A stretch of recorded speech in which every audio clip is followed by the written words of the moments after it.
शौक़ त मुलाक़ात थी पे नई ज़िंदगीअ जी शुरुआत थी पे। अगर शाद शौक़ त मुलाक़ात थी पे नई ज़िंदगीअ जी शुरुआत थी पे।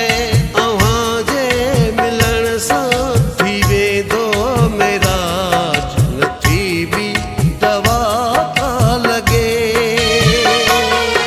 छॾियो मोहे मन खे अव्हां जे मिज़ाज, नथी बि दवा